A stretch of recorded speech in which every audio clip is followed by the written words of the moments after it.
In this video, we're going to discuss comparing and ordering rational numbers.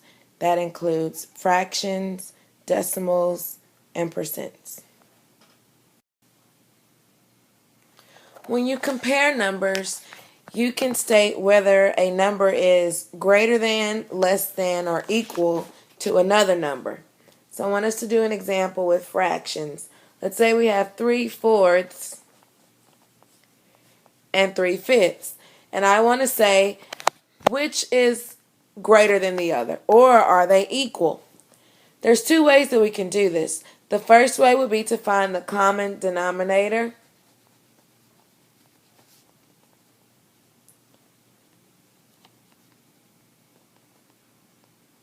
Between 4 and 5.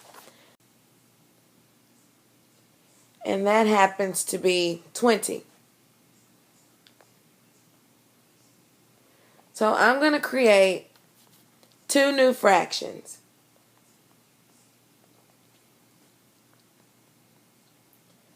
I know that 4 times 5 is 20. 3 times 5 is 15. I know that 5 times 4 is 20. 3 times 4 is 12. So essentially what I have is 15 out of 20 and 12 out of 20.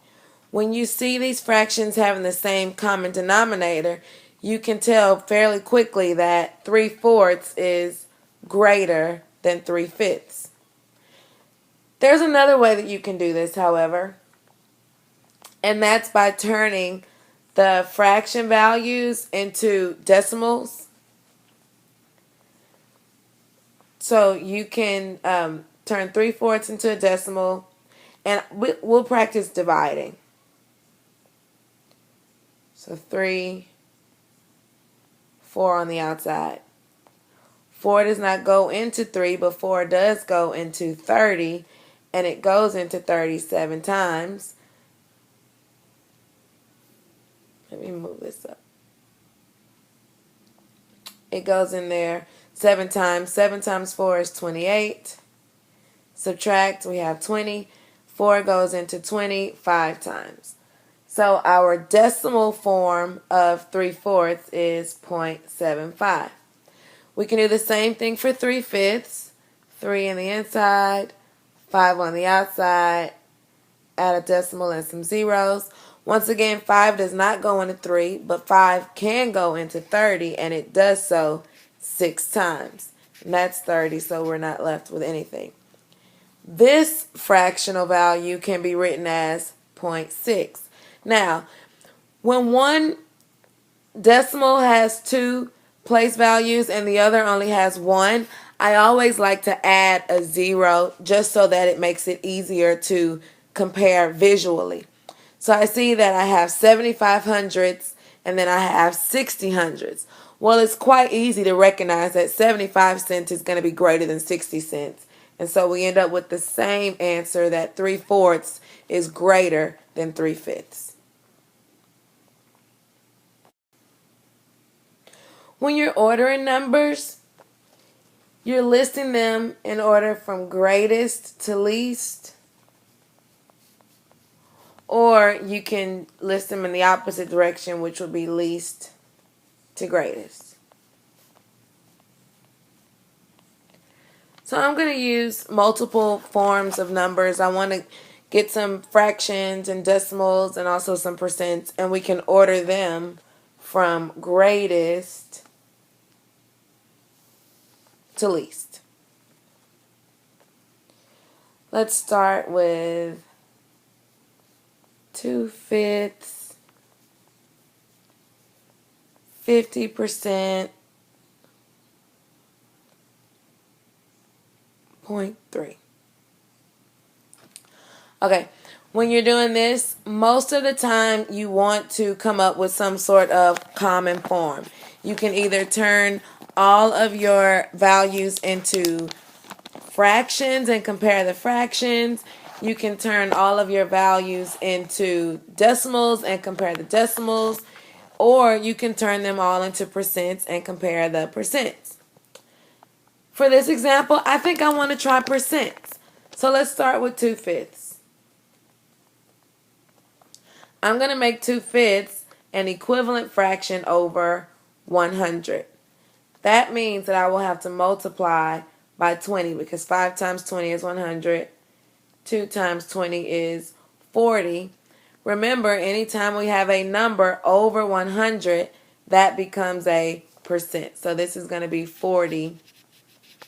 So 2/5 is equivalent to 40%. Then I have 3/10 over here, the last number. Anytime we want to turn a decimal into a percent, we have to move the decimal 2 places to the right. Here, there's no value here, so I'm going to add a 0. So here I have 30%.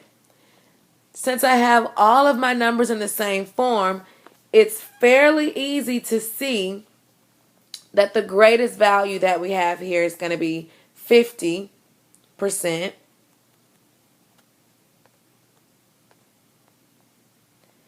The next greatest value is going to be 40%, which is 2/5. And the least value is going to be 3/10. Between this is when you have two values and you have to determine if another number lies in between those values. So here's an example. I have 3/15 and I have 12/20. I want to figure out which fraction does not lie between these 2 points, between these two values.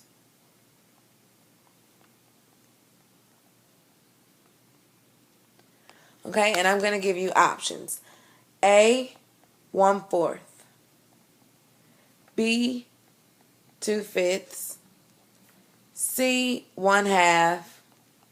D, 3/4. The first thing that I would do in this case is see that 3/15, both 3/15 and 12/20 can be simplified. Neither of these fractions are in simplest form.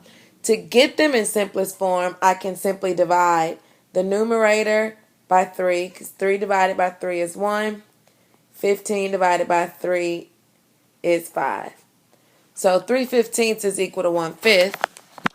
12/20 can also be simplified by dividing by 4. 12 divided by 4 is 3.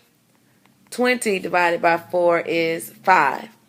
So what I'm basically looking for is a fraction that does not lie between 1/5 and 3/5. All right away I can scratch out B because 2/5 is between 1/5 and 3/5. The others, I'm not so sure because they don't all have the same denominator. One easy thing for me to do would be to turn all of these fractions into decimal form so that I can see better which ones come in between 1/5 and 3/5. 1/5 is going to have a value of 20 hundredths or 2 hundredths. 3/5 is going to have a value of 60 hundredths or 6/10. I know that 1/4 is 0.25. So then I look at my two fractions in the beginning. I know that 0.25 is between 0.20 and 0.60. 25 cents is between 20 cents and 60 cents. So A is not going to be a possible answer. I can also turn 1/2 easily into a decimal as 0.5 or 0.50. That also lies between 20 cents and 60 cents. So the only option that I have left is 3/4, which when I turn that into a decimal, it becomes 0.75. And I can see clearly that 0.75 is greater than 0.60. So that means that it cannot lie between these two values.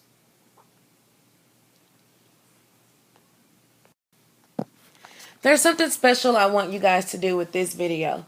We've talked about 3 different things: comparing and ordering fractions, comparing fractions or values, ordering fractions and other values, and then we also talked about betweenness. While you are creating your whisk, remember W is when and where you watch the video. S is to give a summary, a detailed summary of everything that you learned in the video. And then Q is to create, either come up with a question that you have that you don't understand or to create some example problems. I want you all to create at least 2 example problems for each segment of the video. And there were 3 different segments. So that means I want you to come up with at least 2 example problems for each section. So that's going to be a total of 6 problems. And then we can discuss them together when you come to class.